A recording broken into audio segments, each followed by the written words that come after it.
The poor soul sat sighing by a sycamore tree, seeing all the green willow, her hand on her bosom, her head on her knee. Sing willow, willow, willow.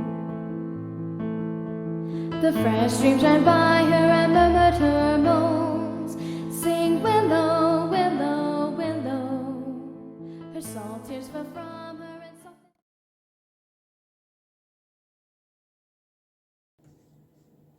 In sleep, she knew she was in her bed, but not the bed she had laid down in a few hours since, and the room was not the same, but it was a room she had known somewhere.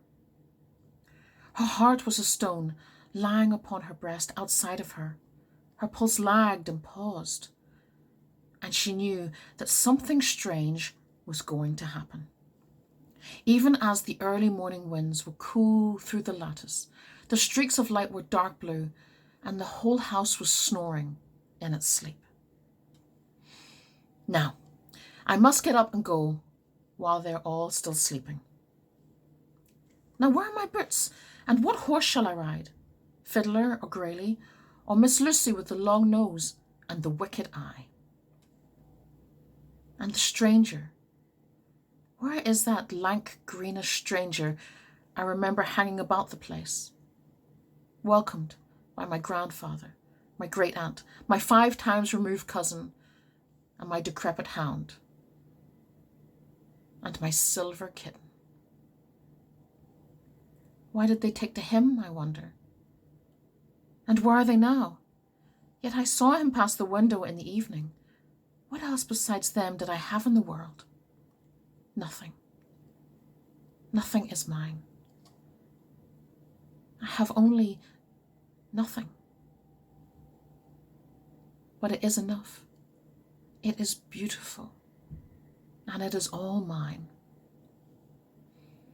Now, what horse shall I borrow for this journey? For I do not mean to take Graylie, or Miss Lucy, or Fiddler, who can jump ditches in the dark and knows how to get the bit between his teeth. Early mornings is the best for me, because trees are trees in one stroke. Stones are stones set in shades known to be grass. There is no false shapes or surmises. The road is still asleep with the crust of dew unbroken.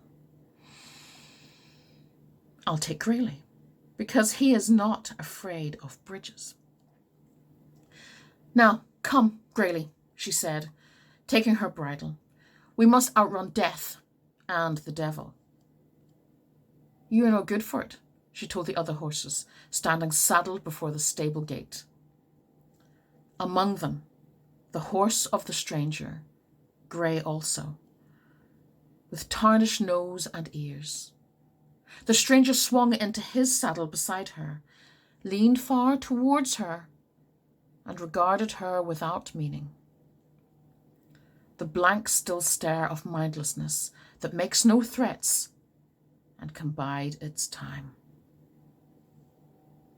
She drew Graylie around sharply, urged him to run.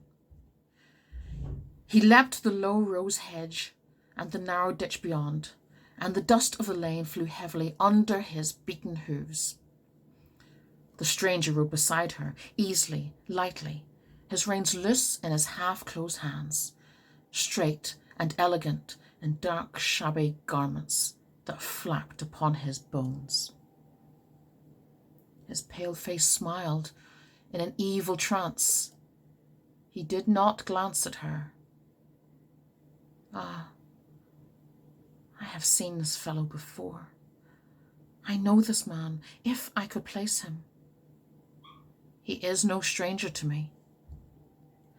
She pulled Graylie up, rose in her stirrups and shouted, I am not going with you this time. Ride on. Without pausing or turning his head, the stranger rode on. Graylie's ribs heaved under her. Her own ribs rose and fell. Oh, why am I so tired? I must wake up. Slowly, unwillingly, Miranda drew herself up inch by inch out of the pit of sleep, waiting in a daze for life to begin again.